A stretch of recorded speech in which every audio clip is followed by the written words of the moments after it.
Pourquoi on nous rabâche qu'il faut faire du storytelling pour être bon en prise de parole, bon en communication? Est-ce que c'est une tendance? C'est quoi ce truc-là de faire du storytelling à tout va?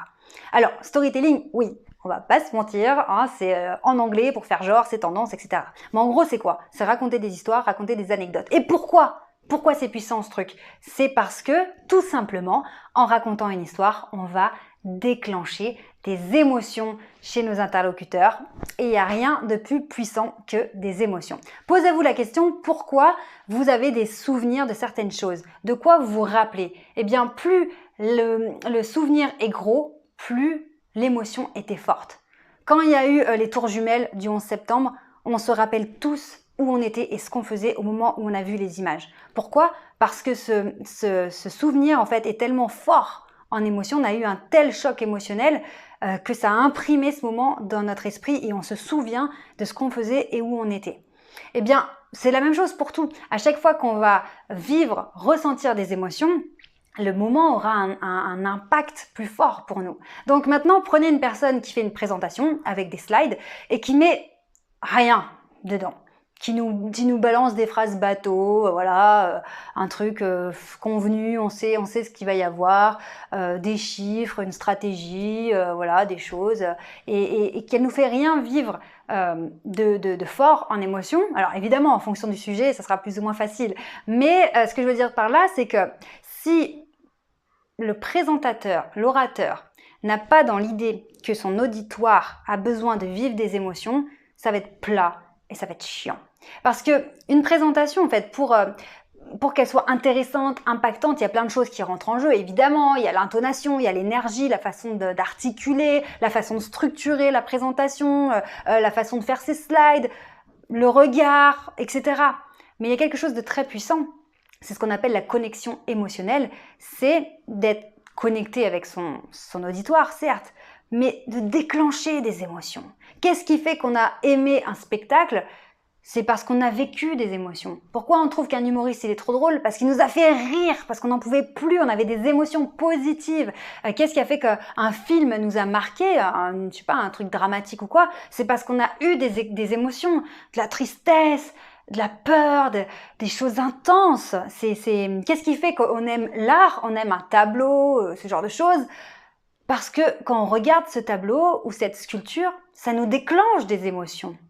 Et c'est bien pour ça aussi que l'art, parfois, c'est indescriptible, voilà, même de l'art abstrait.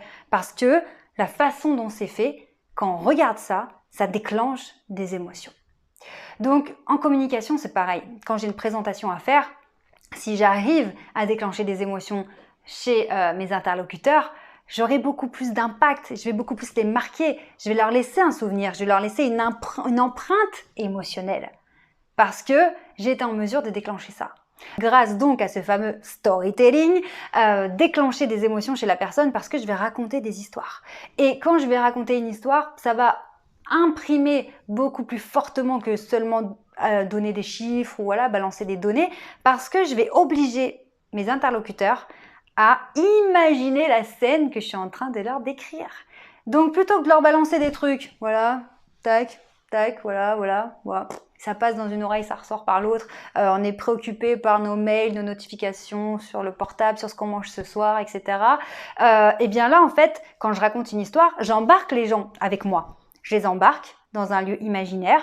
Ils doivent s'imaginer la tête de la personne. Voilà, je dis, ben voilà, il y a Monsieur Dupont. Je m'imagine Monsieur Dupont. Il avait telle problématique, il est à tel endroit. Ok, je m'imagine. Et donc, je me fais embarquer par la personne et je crée, moi, en tant que spectateur, je crée des images. Imaginez la puissance du truc. Donc, forcément, le storytelling, bon, c'est un peu galvaudé. Tout le monde parle de storytelling, ok, bon. Mais en fait, c'est hyper puissant. Parce qu'en faisant du storytelling, vous racontez quelque chose, on peut aller encore plus loin parce qu'il y a une intrigue, etc., ce genre de choses. Les gentils, les méchants, enfin voilà. En tout cas, tout ce qui compte, c'est créer des émotions, faire créer des images aux personnes et forcément, ils vont vivre, voilà, c'est bien ça, ils vont vivre une expérience. Ils ne vont pas simplement écouter une présentation, apprendre des chiffres, des données, ou voilà, ils vont vivre une expérience avec vous. Et c'est ça qui est fou, c'est ça qui fait la différence. C'est que ils ne seront pas en mesure de dire, voilà, ils vont peut-être vous dire, bah ouais, c'était dynamique, c'était intéressant, c'était interactif. Non, mais c'est qu'ils ont vécu une expérience en commun avec vous parce que vous leur aurez permis de vivre ça avec vous. Donc, ce qu'il faut comprendre, ce qui est intéressant là-dedans, c'est que ce ne sera pas non plus juste une histoire de raconter une anecdote, etc. Parce que si vous la racontez sans émotion, sans générosité de votre part, bah, ça ne va pas les toucher. Ils ne vont pas vivre l'expérience avec vous. Donc, ce qui est important aussi de se comprendre, c'est que pour réussir à faire ça, vous devez vous impliquer. Vous impliquer émotionnellement dedans, vous impliquer, voilà, vraiment, et avoir cette générosité envers votre public. Parce qu'une personne qui va faire une présentation où elle n'a pas d'anecdote, pas de storytelling, rien de palpitant, rien à se mettre sous la dent, et en plus qui fait barrage, qui n'est pas du tout ouverte, généreuse avec ses interlocuteurs, eh bien on ne se connecte pas ensemble. C'est pas, ouais, on n'est pas touché, le public ne se sentira pas concerné, on ne vit pas un truc ensemble. À partir du moment où vous avez dans votre tête l'objectif de faire passer un bon moment à la personne, et qu'elle ait des émotions positives, agréables avec vous, et qu'en plus de ça, vous lui racontez une histoire avec des images qu'elle est obligée de créer pour vous, bah là, vous allez laisser un souvenir vraiment fort, mais aussi, si vous avez réussi à déclencher des émotions grâce à ce que vous racontez, grâce à vous, elle vit des émotions, elle se rappellera encore plus de vous. Et d'ailleurs, quand ça se passe mal, on s'en rappelle très bien.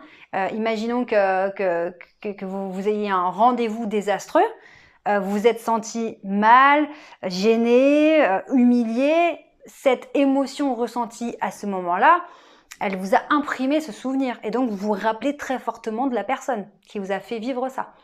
Et bien là, c'est la même chose, sauf qu'au lieu de parfois vivre des expériences négatives traumatisantes, bah là, on va déclencher des expériences positives qui vont faire que la personne se souvient de nous et qu'elle a un super souvenir de notre intervention, de notre présentation ou de notre rendez-vous. Donc du storytelling, oui, évidemment, pour raconter des histoires, créer de l'émotion, mais surtout, impliquez-vous. Ce qui pourrait vous empêcher de vous impliquer, c'est la peur d'échouer, la peur du regard de l'autre, la peur d'être ridicule, etc. Donc, ce qui sera très important, et ça, on le travaille dans d'autres vidéos, s'impliquer émotionnellement, c'est hyper puissant. Être généreux, c'est hyper puissant. Mais qu'est-ce qui pourrait vous empêcher de faire ça? Parce que ouais, il y a des choses qui nous empêchent de faire ça. Sinon, tout le monde le ferait. C'est pas simplement de ne pas avoir connaissance de cette information. Puisque même quand on a connaissance de ça de manière théorique, on n'arrive pas à l'appliquer. Pourquoi? Parce que on a peur. On a peur d'être ridicule, on a peur d'être mal jugé, on a peur du regard des autres. Et donc on se replie sur soi, on se coupe, on met une barrière et on fait quelque chose de plus lisse, de plus propre. Et on ne va pas oser connecter avec l'autre émotionnellement parce que c'est finalement c'est se mouiller quoi. C'est waouh.